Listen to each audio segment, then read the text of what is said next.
ვახტით დგას? ეს არის არაჩვეულებრივი ნიშანი იმისი, რომ ეს საზოგადოება არის დაუმარცხებელი. 40 დღე არაფერი არ არის, 80 დღეც არაფერი არ არის, თუ შენ გჯერა რომ ბოლოს არის გამარჯვება. და მე მგონი რომ აქ ვინც არის შეკრებილი, ყველას აქვს ეს შინაგანი რწმენა და დღეს არის რწმენის დღე.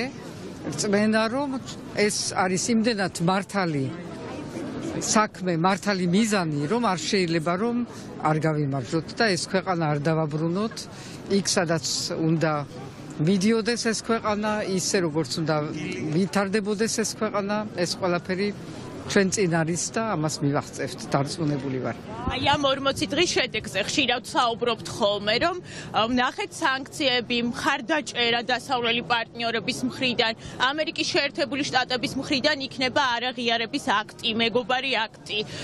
აი თქვენ როგორ შეაჯამებდით ამ 40 დღეს, ამ 40 დღის შედეგს?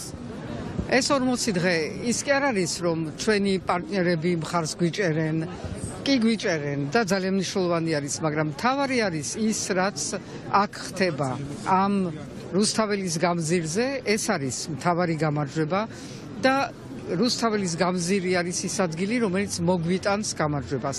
დანარჩენი მნიშვნელოვანი არის, საჭირო არის, მაგრამ მთავარი ეს არის.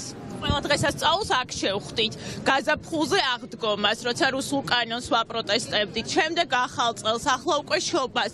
ემოცია როგორია თქვენი, რა განცდა, როცა საერო თუ საეკლესიო დღესასწაულებს აქ ხვდებით, იმიტომ რომ პროტესტი არ შეწყდეს არც ერთი დღე. ეს რამდენად მნიშვნელოვანია და რა გზავნილია რეჟიმის მიმართ?